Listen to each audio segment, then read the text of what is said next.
listen, it's not that we're laying anyone off, Mick, not you specifically. It's just I think ChatGPT is pretty good at what you provide as a service.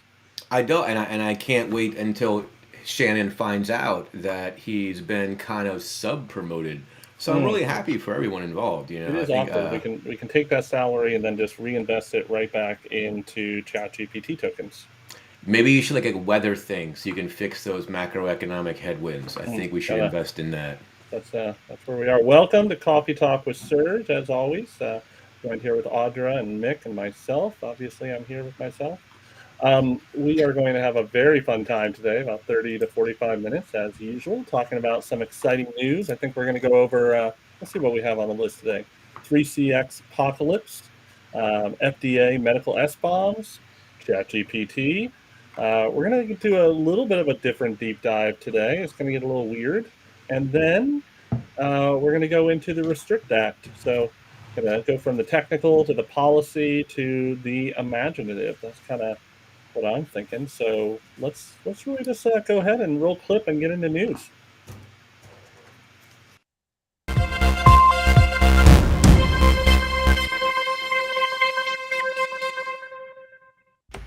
All right, so there has been a lot happening in the last week or so. We actually were struggling a little bit to figure out what to talk about because there were so many stories. We had, the Vulcan leaks recently that provided some insight into Russia's, cyber warfare or cyber war plans, I guess you could say.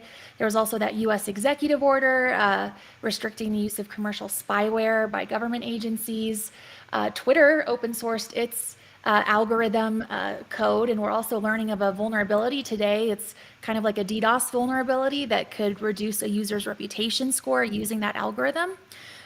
So those are just a couple of the stories that we don't have time to fully dive Got into cut. today. They They did got not cut, open but I these. Yeah, wanted to they're on call the them floor. out because, we are following it. It's, interesting news. But, of course, we want to start off with the 3CX supply chain compromise. And if you're not familiar, this is a supply chain compromise involving the 3CX voice over IP application.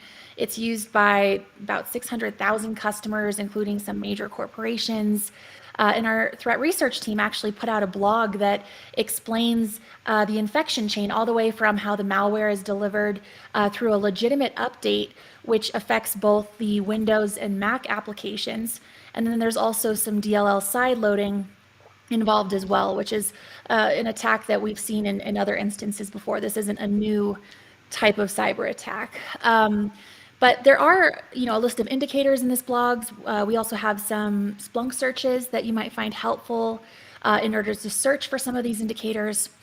And another interesting update is that researchers over at Kaspersky are attributing this attack with medium to high confidence to Lazarus Group, which is a North Korea-backed APT. And so Kaspersky actually observed that these threat actors are targeting cryptocurrency firms. They're installing second stage backdoors in about 10 machines, specifically cryptocurrency firms. And so this is interesting because in the past, Lazarus Group has actually carried out cryptocurrency heists, and the proceeds from those attacks are actually believed to fund North Korea's nuclear program. So an interesting little background about Lazarus Group and where different researchers believe that this is coming from and how it's targeted. And it is interesting, only 10 machines that they're observing so far that may have had that second stage installed. So, and I also wanted to mention there's a link we have for a self-service website. So if you're unsure, if you're affected by this compromise, you can check, and I'll make sure to share the link here in the chat. One second. That's a hat tip to Silas, right? Yes. Shout out Silas. Yeah, great job there releasing that out to everyone. So, Mick, was this a supply chain compromise? How much time do you have? That's right, 30 to 45 minutes of coffee and fun puns. So, sure, right? Like, let's be pedantic. It was a software supply chain attack. This was bad. This was horrible. If you were a victim, like, it's an incredible compromise. But, like, hey, this was APT. There's not much you could have done on this one.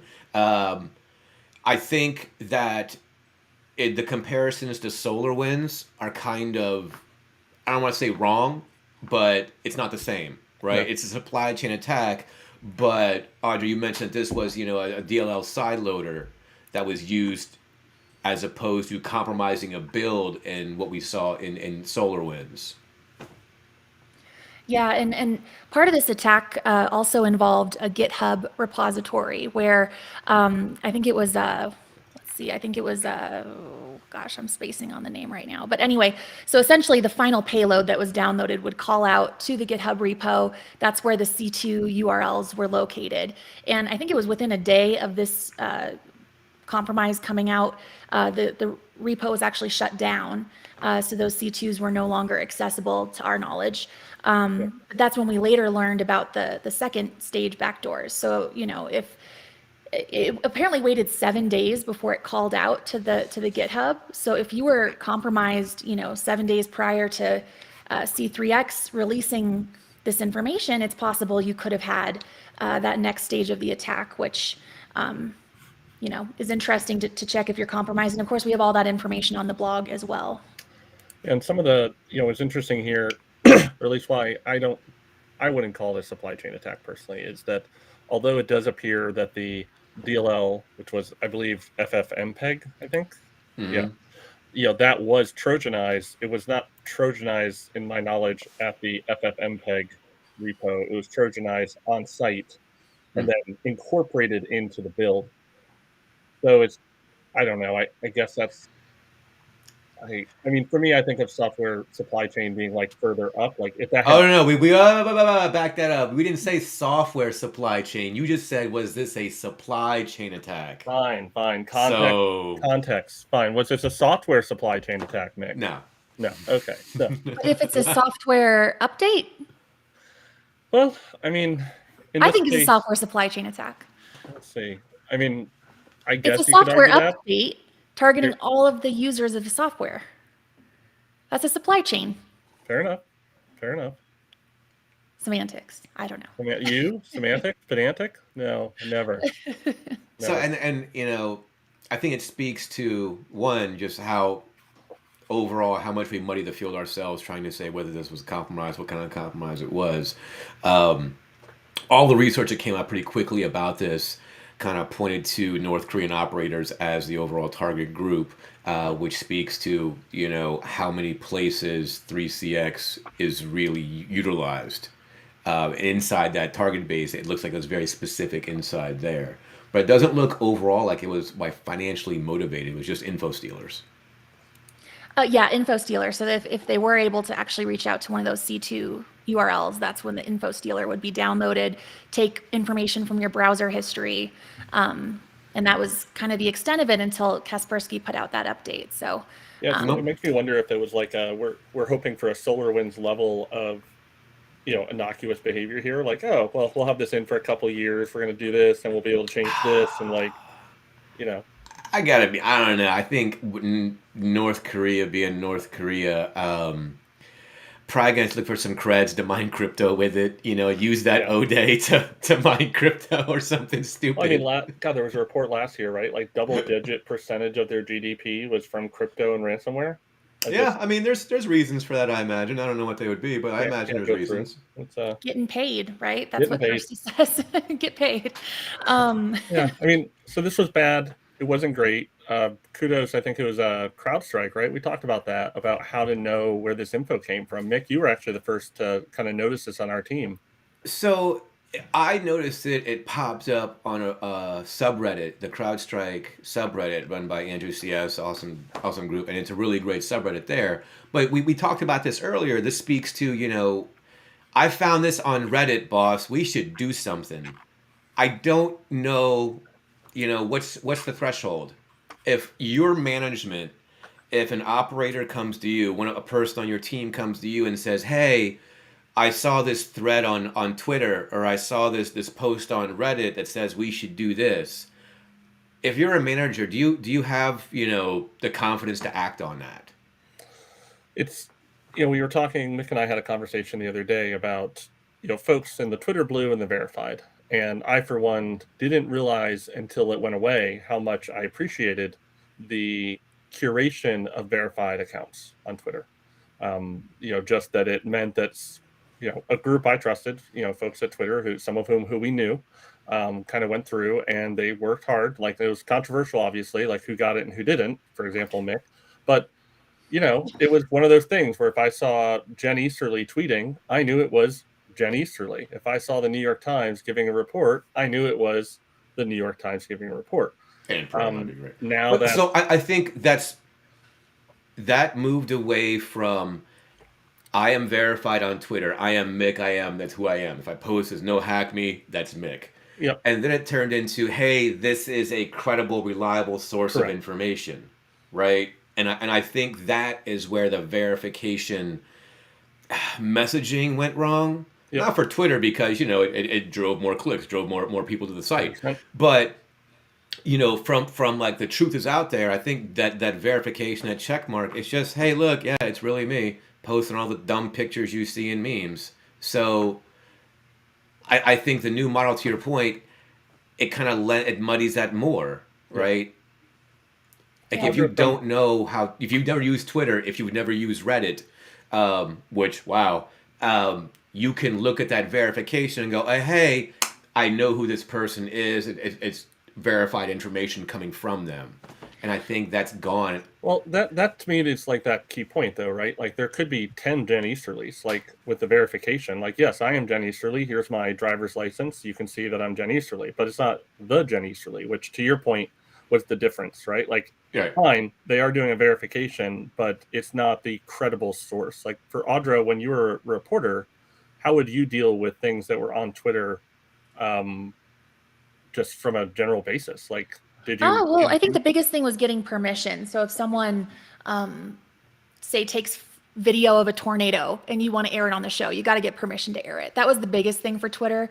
But in terms of, whether or not information is credible, that's something where there's just a lot of things to consider, right? First of all, what is the account tweeting it? If someone is witnessing breaking news and tweeting about it, can they provide photos? Can they provide video? Right. Can they provide something to back up what they're saying? That's a big part of it. I'm also going to share in the chat, there's an extension that actually shows who is verified on Twitter. It shows which accounts have like the legacy check mark and which accounts paid for the check mark. And so that could be, if it still works, I don't really know. I just Googled it. There you go. That could be a way did you find it on a Reddit forum? I Googled. I just searched because I saw someone tweet about it, and there you go. Yeah, so that could be a way to bypass Twitter, that potentially. Twitter blue problem is legacy verified users have nothing to really think about it. I don't know what that means. Got it. Okay. Well, let's move on. And thanks. Good to see you again, Jessica Chambers. Thanks for the tweet out. And Farzad, hi, welcome to you as well. I know probably a lot of people are competing, watching this or events out of New York. So why? What's going on in New York? New Avengers movie, I think, being filmed. All right. So our next story is about SBOMs, software bill of materials. So the U.S. Food and Drug Administration can now reject medical devices if they don't comply with new cybersecurity standards. And these were actually signed into law last December. So the Record is reporting that these rules went into effect on Wednesday, and regulators plan to work with companies through October 1st in order to help them meet the standards.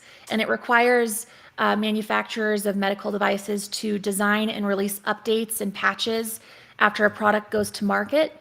They also have to submit a plan for addressing post-market vulnerabilities. And the biggest thing is SBOM. They have to provide a software bill of materials, which, if you're not familiar, it's essentially like a nutrition label for software. So it outlines all of the different components within that software to help organizations with transparency so that they can better, identify vulnerabilities and understand the risk involved with using that software. We've actually done a charity challenge countdown for that one, if I remember correctly. We did, yeah. We did a while back. And I have to ask, Ryan, I know one of your predictions for our 2023 predictions was about the public sector adopting SBOM requirements first. So what do you think about this coming from healthcare? I categorically love SBOMs. I think they are, as I said, one of the ways that we can actually change the software security world. Like, it's not going to solve every problem, but it's going to save millions of hours around the world when there are vulnerabilities to be able to determine where and what. So I like that the FDA is doing that. I think it's fun, not fun perhaps, but like if you're gonna start, then trying to make sure that people's pacemakers are up to date, and if there's a vulnerability out, that people can quickly tell what the SBOMs are that are a problem. That's or the software and which versions are a problem seems like a pretty useful thing. So I'm really for it. I'm not surprised by this. It's certainly in line with the national cybersecurity strategy that Biden Harris put out, that they're going to be pushing for more legislation and this sort of stuff. We're seeing the TSA pipeline directives where they're giving more prescriptive guidance. Then they took away some of it. There's also something else. The airlines just got some more guidance that went through as well. So I think we're going to see more and more very prescriptive guidance, regulations, and legislation coming out from federal agencies on what they're allowed to purchase and how. What I think is interesting here is that this isn't like what the federal government buys. It's more, it's the FDA, right? Like, you can't do this. You have to do this if you want to release this as a medical device. So I think that's interesting. I can't think of a private sector version of that anyone's done yet. Like, they haven't said, there hasn't been an outreach saying like, oh, your toaster. Our beloved guest, Kirsty Payne, right? She talks about that from her time at NCSC of Dr. Ian Levy talking about how they started putting out stuff to try to make smart toasters more secure, right? Like, we haven't seen that in the US saying like, hey, your Samsung TV has to have an SBOM, so we know if your asparagus goes bad. Mick, what about you? Once upon a time, I ran the security operations team at Food and Drug, and it was cybersecurity, but the medical device security was next door to it. So you got exposed to a lot of it. I remember going to DEF CON early on. Like, there was a talk, I want to say it was back in 2016? No, wait, 2011, where someone, hacked their insulin pump, and it was pretty easy to change levels on it. Someone gave a talk, and that was in 2016, about how it was pretty easy to remotely hack the firmware of implanted medical devices. So to see this is really, really fantastic after such a long history of just flaws in devices and then the vulnerabilities there. I think our friend Danielle had a point that this is great moving forward, but legacy systems are going to be out there for a while. So anything that's currently in place is going to be in place until it's just not anymore. Well, that was Barnaby Jack, right? Who died right before or after he released that research. So it's been a problem for quite some time, and I think it's definitely a large step in the right direction. And I think the teeth that it has, I think, speaks to how important security is in those software behind the medical devices. I love it. I hope we get more of it. I think there's something, you brought this up, Mick or Audra, that this is like, it's. I think, Mick, you said it's you're grandfathered in, but you're going to have to start doing this in the future, right? Like, I think that's I think there's some wisdom there in terms of like how this. You're paying attention, DHS listeners. This would be something you should do for federal SBOM. That'd be a great model to follow. Just an idea. Yep, definitely interested to see if your prediction comes true for public sector within the next 3 years. I think I can claim success now. I mean, FDA's public sector, they released it. It is. You could say public sector healthcare. It's not quite the same as what I predicted. FDA is an operating division under Health and Human Services, so Health and Human Services. There you go. A cabinet level position. Counts for a quarter of the economy. So I mean, good. Yep, Ryan, pressure. April and knocked one out of the park already. There we go. All right, ChatGPT, we have an update. This is Italy. The country's data protection agency is temporarily banning ChatGPT, claiming that ChatGPT has been illegally collecting user data and also failing to protect minors, and that's because they lack age verification, and they also don't notify users of any data collection, which, if that is the case, that could violate GDPR. So OpenAI has reportedly 20 days to address these allegations, or it could face a fine of up to 20 million euros, according to the record. this will be interesting because whatever happens here, it could potentially impact other European countries if there is a GDPR component. Yeah, I heard that they were just going to negotiate them down to 500 tokens and just pay them in some more ChatGPT credits. tokens. Yeah. So if AI is so smart, how come I didn't see this one coming? No, I'm kidding. That was a tease for the singularity. Yes, that was. I have to admit, I didn't see this coming. We have done a lot of research on the team, especially Shannon Davis and David Bianco, others. We actually just released a blog series we'll talk about here in a minute that's kind of kicking off about how we think about ChatGPT or generative AI, as we tend to call it more. And one of the things that comes up a lot is this conception that, oh, we shouldn't put stuff into ChatGPT because we're putting our data into their LLMs. Well, according to their terms and services, according to all their documentation, their LLMs are contained. They're not learning, they're not adaptive. So I guess what they're talking about here is when you put data in, your conversations with ChatGPT are actually recorded and you can have them for history. And then I guess a week and a half ago, the ChatGPT boxes actually started leaking their data. They were breached. And so, yeah, I guess like if you're a teen using this and you put in PII, like, yesterday I put in, can you summarize executive summary of who Ryan Kovar is? And it said, what was it? I think I wrote the Pyramid of Pain. I created threat hunting. I worked at Splunk as a staff security strategist. It did not do super well, but it's close. I mean, yeah, it's the right ballpark. It mentioned Geneva, I think. So it 3 times. But I lived there. So I think this is interesting because generative AI is really skyrocketing. That singularity is approaching. We'll get to that. But so this is ChatGPT that we're talking about, right? Google is having a test for Bard. So, are those, I guess, are the competitors learning from, how GDPR is being implemented? GDPR, so it's a unique thing because I got to be honest, in the U.S., privacy law, that's weird. What's that like? Well, would we restrict that? I don't think we would. Such a softball joke. I'm really happy about it. This is all just happening so fast. The generative APT, GPT, ChatGPT, like this just went from something that was kind of fun and goofy 6 months ago to, oh, I'm actually using it for like basic questions on a regular basis now.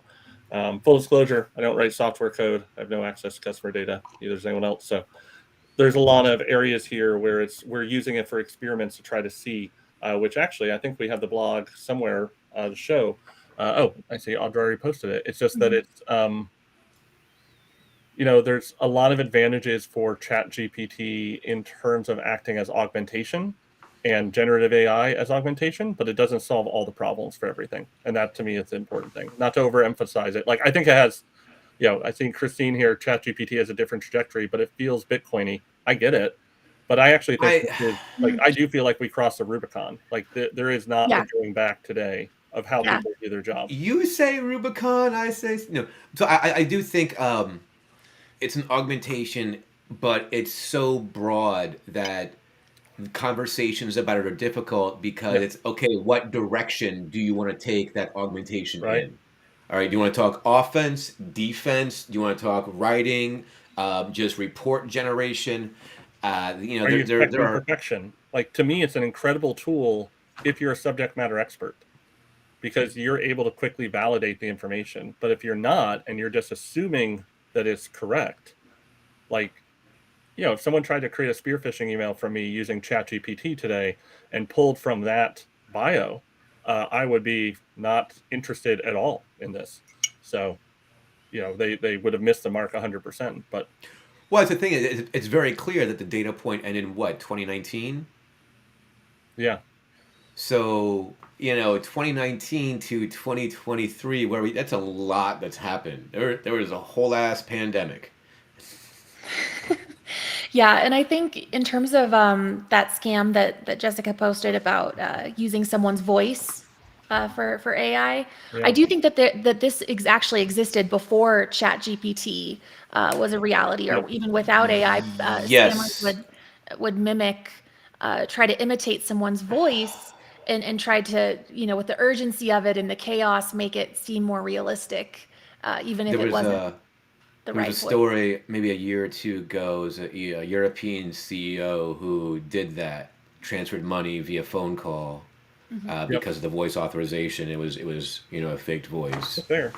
I mean, the thing to Mick's point, like this is such a broad subject, which is why we tend to say generative AI, even if we're talking about ChatGPT, because it is just the big question. And when I talk to computer scientists, and I'm being very clear there, computer scientists, like their concerns are often around the accuracy and actionability of information within these nascent large language models, these LLMs. And if you're trying to base major decisions or automate something with no human oversight with immature LLM, you're gonna You'll be fine. you'll You'll be be fine. fine. You'll be fine. It certainly couldn't lead into anything horrible, but I know we're going to be talking about this more coming. I know we have a lot more experiments coming from David, myself, and other Shannon on the search team. So I'd say watch that space. I know we're going to be talking about it more, which is pretty exciting. And we like to talk at a lot of things, don't we, Audra? Indeed. I think we have some events that we want to get to. Oh, that's so good. That's such a good segue. You like That's that? so good. You like that? So April 19th through the 20th, we have Cyber UK in Belfast, and I think Kirsty is going to be there. Is that right, Kirsty Ryan? Payne, our occasional guest host. So Kirsty will be out there, and then we are, as we said, at RSA. So Audra, what's a quick elevator pitch of your talk? Basically, that you should give career changers a chance, and they have there's a whole pool of untapped talent for cybersecurity jobs, but hiring managers need to think beyond the typical candidate, and that's my Smart, wise, handsome, incredibly brilliant hiring managers. Exactly. Those are the words we're encouraging on. Yeah. And then David Bianco, he has an incredible presentation as well, Trust Unearned. He's been working with huge amounts of data, truly big data, to try to really understand how the internet works in terms of figuring out which CAs and which certificate authorities and which issuers are actually doing the most malicious things, and then what can you do about it? What are the takeaways from that work? Which is something we were really interested in. It's been a really fun project. He'll have a blog coming out. There was a question, will this be a physical event? Yes, unfortunately, the RSA, I believe, is physical. I don't think they do. Well, actually, I think there are virtual options. And then furthermore, I know that we will be writing blogs, and I know David will be presenting on this in future endeavors as well. So watch that space.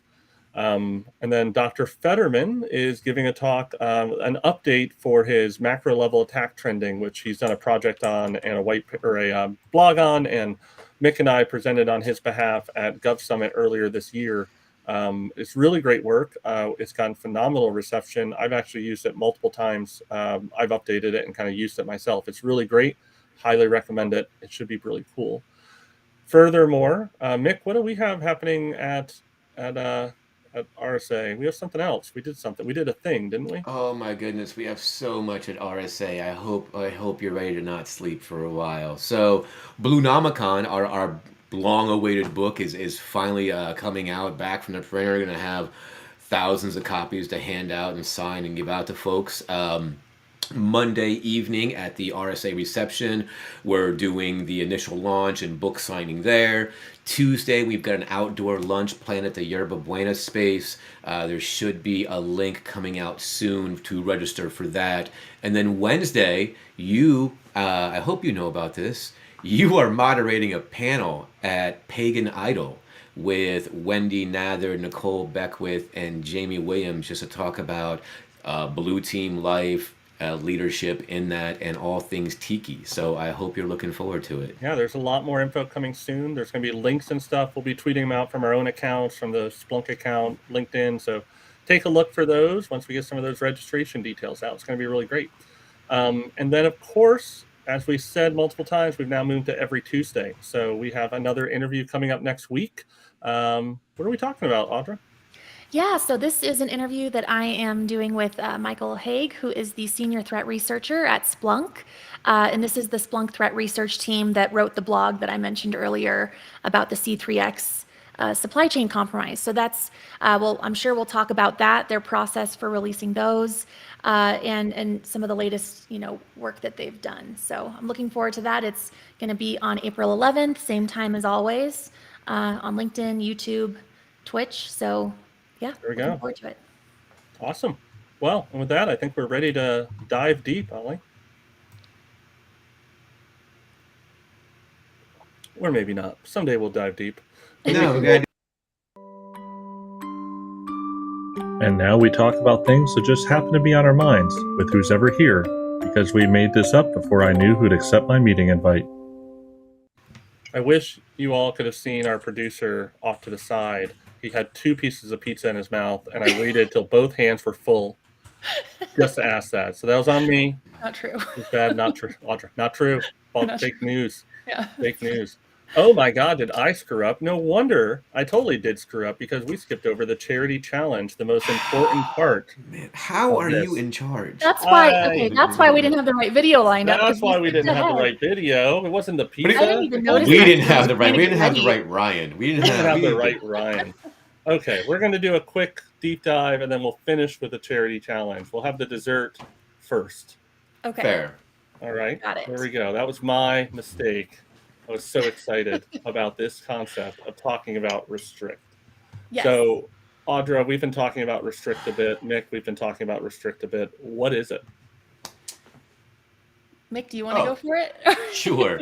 Restrict because we can't have a bill introduced that doesn't have some pithy name. It is restricting the emergence of security threats that risk Information and Communications Technology Act, or the Restrict Act. Some call it the TikTok Act, some don't. The details on it, what sections do you want to go? I think there's like 16 or 17. Yeah, there's a lot, which is part of the problem, right? It's Patriot Act-esque. Very. So there's a lot of different takes on it right now, and there's a lot of different votes on it right now. When it came out, there was a lot of bipartisan support, and now that I guess that luster's worn off, everybody kind of got their grandstanding out during the TikTok hearing. So the bill itself has kind of lost a little bit of support, in my opinion. Essentially, it's calling out data collection from the big 5. What is that? North Korea, Iran, China, Venezuela, Russia.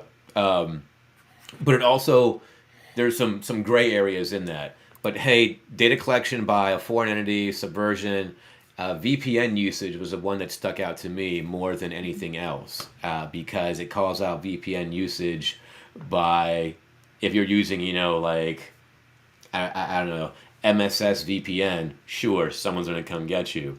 But if I'm just trying to watch, the latest season of British Bake Off early with a Netflix UK VPN, I don't think I should get in trouble for that, right? I think you should do 20 years, but Audra? Well, that's the question, right? It's because there's broad language. That's the confusion. And it's like, is this FUD or is this, what realistically would someone serve time for using a VPN? I mean, that sounds extreme to me. But I guess people are taking this interpretation, a broad interpretation of the language in this act, if it's passed, which is a huge, it's a hurdle. huge if, right? Yeah, if it even makes it into law, but yeah. But I think the broad language is what's concerning, right? Right, It's because exactly. it's how this could possibly be enforced by some overzealous prosecutor in the future. Mm-hmm. Hey, like I said, I just wanted to find out if the cake came out. I don't want to do 20 years. And maybe, yes, I would download a car. But But the hyperbole, when when they came for my TikTok, I said nothing. When they came for my Strava, I said nothing. But when they came for my Instagram, there was no one left to protest, right? you're right.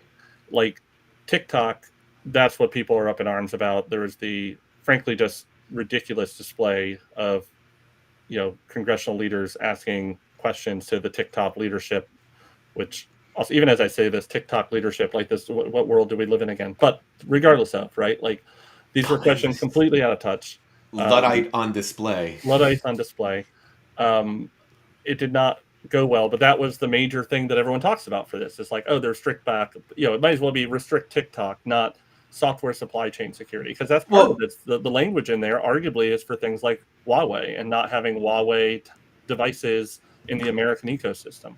Right, or Kaspersky or something in that vein. Like the foreign adversaries that are called out are Republic of China, including the Hong Kong Special Administrative Region and Macau Special Administrative Region, Republic of Cuba, Islamic Republic of Iran, DPRK, Russia, and the Bolivarian Republic of Venezuela under the Maduro regime. Only under Maduro, though, so it's a nice... But that's the thing, right? It's very specific, so... My concern is that this could be amended in the future, and it should be, don't get me wrong, how the world changes, so should the policies, but I don't know what we're trying to protect here. Yeah, and the thing that gets me is like when lawmakers try to spin this as protecting American sensitive data, because there is no comprehensive privacy law in the United States to protect Americans' data. Are you telling me this wouldn't solve our data's being lost? If someone wanted to get your data, they don't have to create an app to get it. I mean, there's data brokers. There's a whole industry of trading. I kept all my data at OPM. So exactly. It's safe. So mine too. Mine was next to Ryan. It was just no victim shaming to OPM, but I am still a little salty about all my military data gone. Oh man, I got free credit monitoring for life. All right, just pick a breach. I was in it. It's Anthem. Oh, cool. That was great. So back to this. It's. To Audra, I think it's a fantastic point. There's no comprehensive data privacy law in the United States. So this feels very targeted to me and does nothing to address the larger issue of what happens with my data. Yeah. And how could countries circumvent an act like this to still get data anyway, because it's out there, including our own. And that's a big part of this is there's nothing in this from what I was reading that really touches on international. Like you can't just say don't use apps in America. Like that's just not how the internet in the world works. Like if you don't have a global buy-in for this or a task force or something, like it's got to be more than just the US saying don't install this. I think it's perfectly fine for the federal government to say we think TikTok is a risk on government assets. Right, 100%. I would even say as a former federal employee, if they said, we do not want you to have a TikTok account on a personal phone because of this, if you want to maintain your security clearance.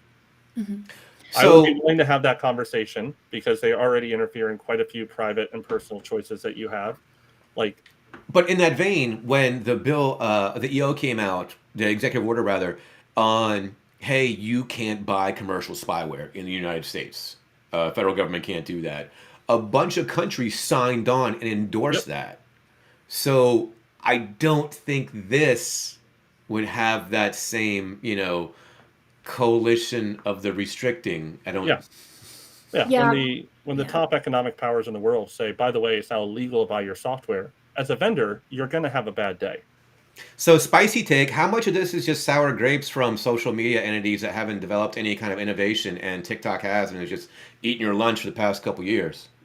I think there's definitely an element of that. I will say, though, there was concerning news about TikTok tracking journalist locations. I don't know if you remember that story about them collecting data about the location of journalists, which seemed like very targeted data. I thought that was concerning. But even with that said, I still think Americans should have the choice of what apps they use. Free market, choose what you want to use, but make an informed decision based on news and reports and understanding what's happening. So I mean, absolutely. It's to Mick's point. I think there's, to say that TikTok is the only one doing these things is ridiculous. Do I think TikTok is doing things that I'm not comfortable with?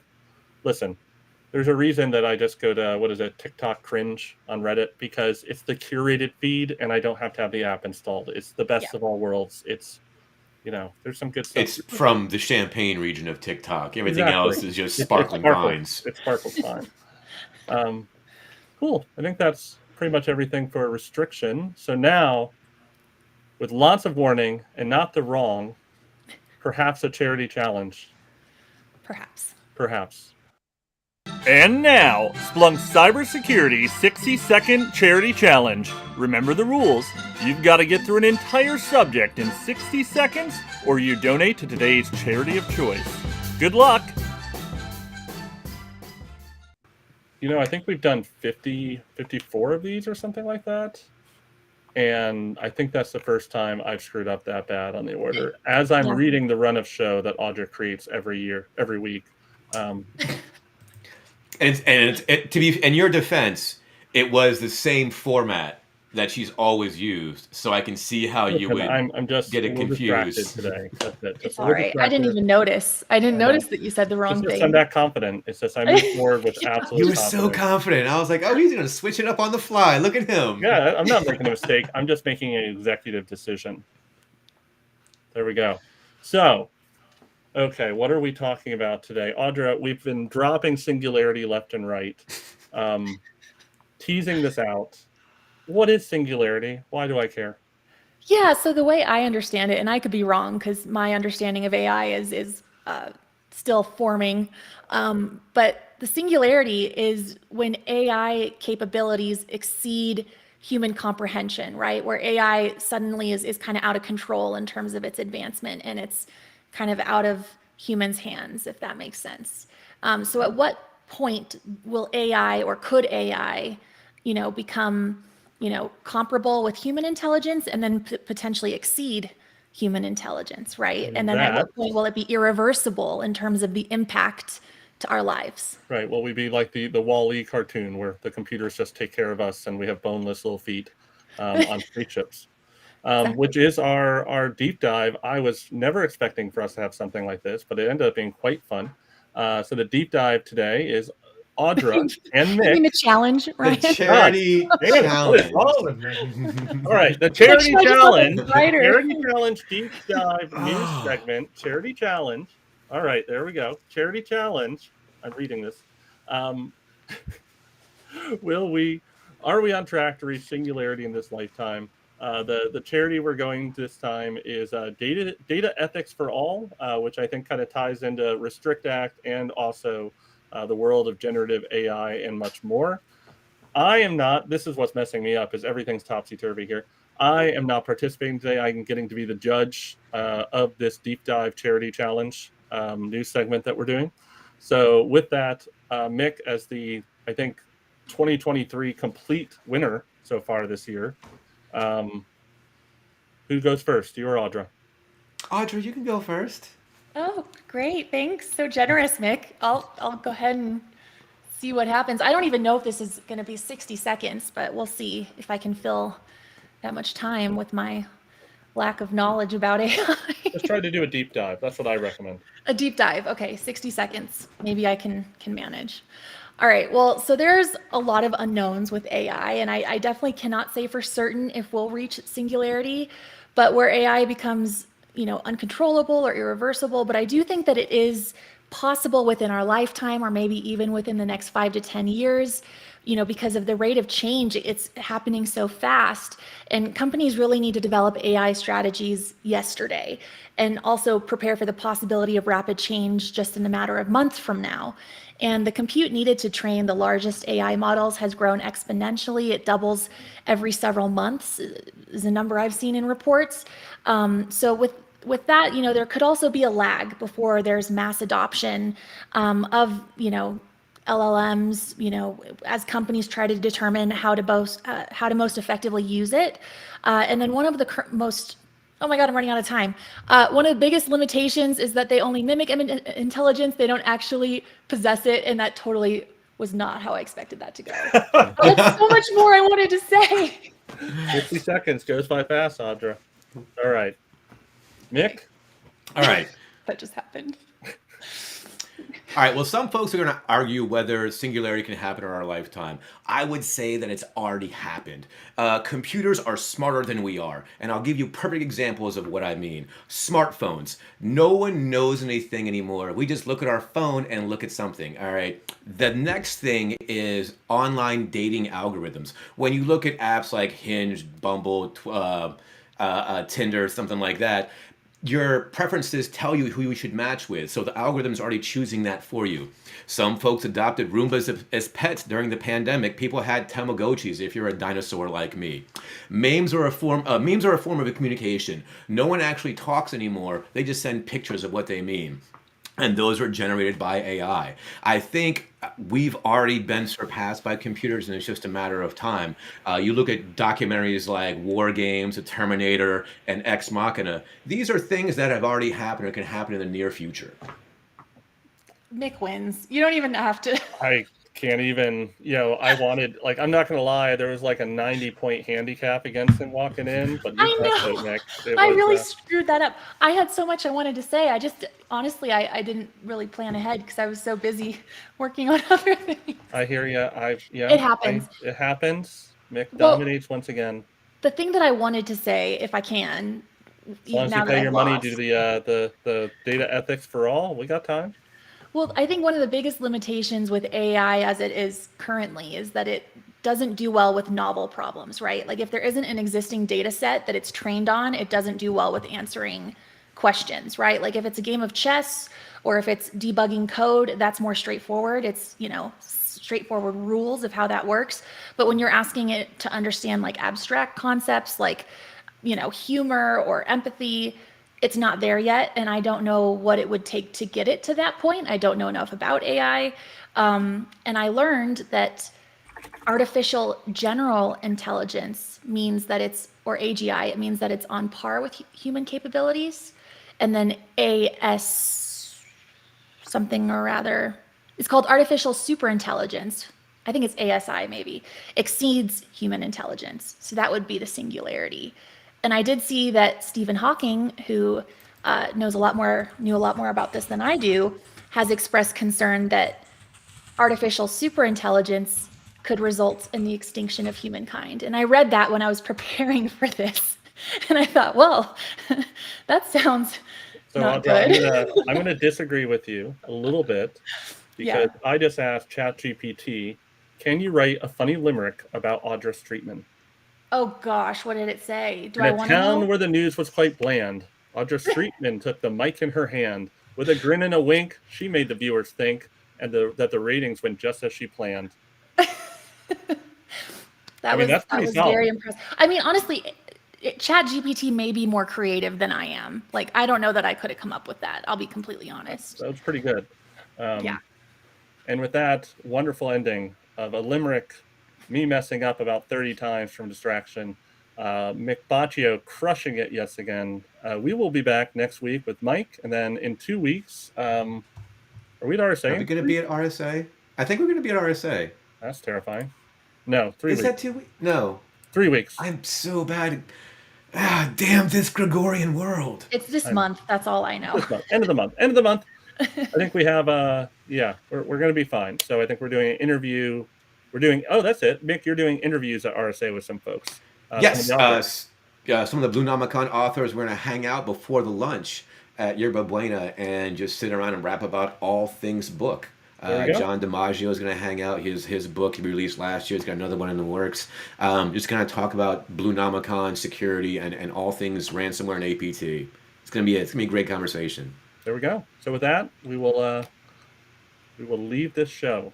Yes. So sounds good. Leave it where it deserves to be.